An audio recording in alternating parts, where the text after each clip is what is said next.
Le livre de l'émir Abdelkader, suite. Les Écritures, suite.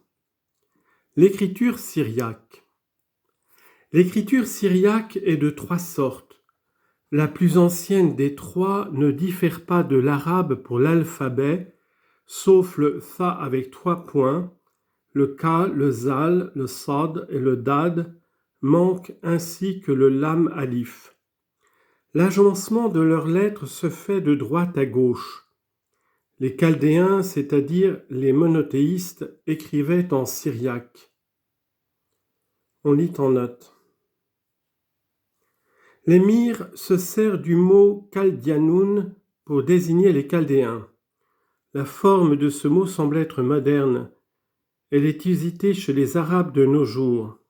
Mais Mas'oudi, dans son kitab Tanbih, appelle les Chaldéens El-Kaldanioun avec un dal pointé, et les identifie avec les Syriens et presque avec les Grecs, les Ninivites, etc.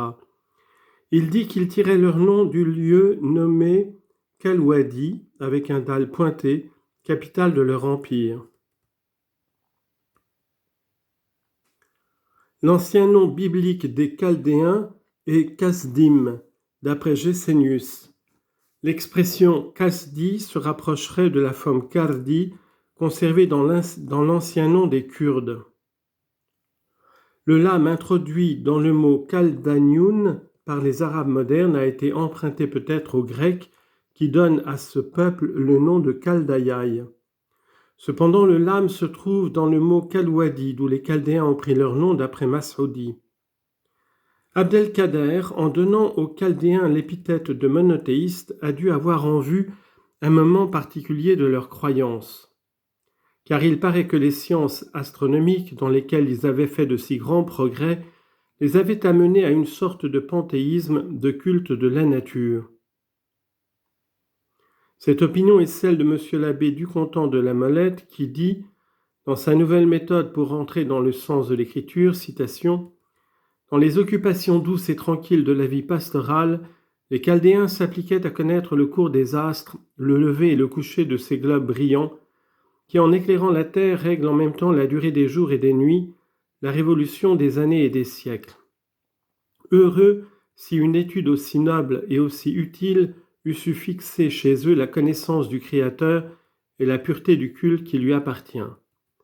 Mais malheureusement, oubliant l'auteur de tant de merveilles et rendant à la beauté de l'ouvrage l'hommage dû à la souveraine sagesse de l'ouvrier, ils morcelèrent l'être suprême qui les avait créés et reconnurent autant de Dieu qu'ils conçurent d'esprit, ou d'intelligence subalterne présidant aux diverses parties de l'univers.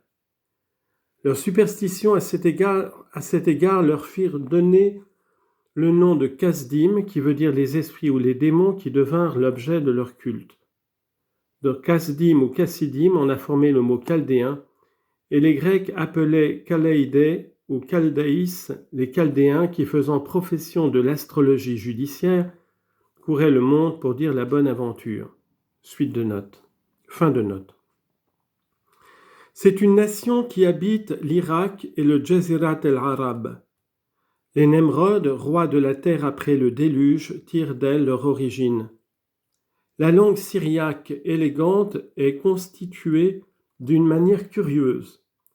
La proposition se compose de lettres alphabétiques et chaque lettre indique un sens particulier qui, joint à un autre, produit le sens complet de la proposition. Le sens des lettres se différencie par la diversité des voyelles et du repos, sukun. On lit en note, chaque lettre vocalisée ou accentuée avait-elle originairement un sens particulier ? Comment arriver à la connaissance du sens des lettres syriaques ? L'émir ne donne aucun exemple. C'est surtout sur les lettres arabes qu'il aurait pu formuler un système. L'un des Arabes modernes qui possède le mieux sa langue, le Shir Fares, me fit part pendant son séjour en France de 1850 à 1854 de remarques assez curieuses qu'il avait faites en lisant le Qamous. Il reconnut ce que tout orientaliste peut vérifier, qu'un grand nombre de mots à la fin desquels on trouve le hamza ont le sens de mâle, de coït, que ceux à la fin desquels il y a un mime ont celui de casser ou de couper, dans d'autres mots celui d'ombre, de ténèbres, mais que ce sens d'obscurité est plutôt affecté aux chines, que le ha à la fin des mots leur donne le sens d'étonnement et de sottise, le ha d'ampleur et d'étendue, le jim de mélange, le ka d'orgueil, le rain au commencement des mots et au milieu, de tromperie, le sin d'abondance, le ra de plénitude, d'ébornement, le ya de vacuité, le ta d'étendue. De nombreux exemples viennent étayer cette théorie.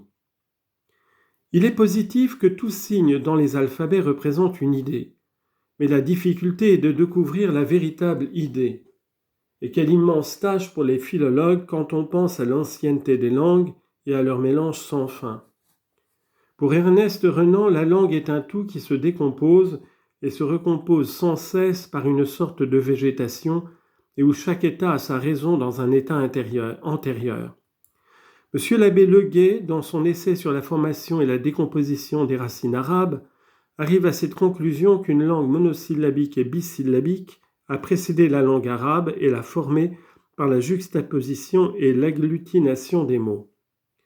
M. Renan, au contraire, adopte comme le grand principe de la lexicographie sémitique la trilittéralité des racines. Cette théorie des racines arabes nous paraît subordonnée à une autre théorie, celle des articulations et des sons en tant que représentatifs d'idées. Les efforts des philologues doivent se porter de ce côté.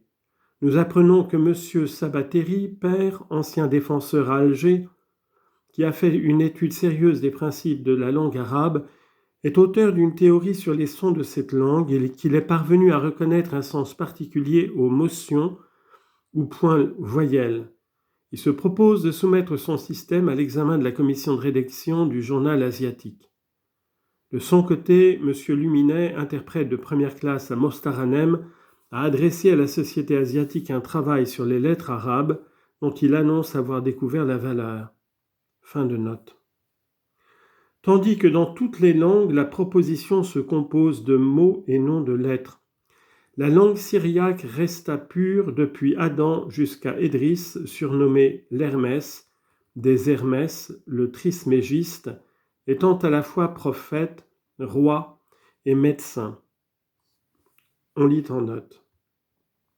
Hermès aux trois bienfaits ou aux trois qualités, roi, prophète et médecin.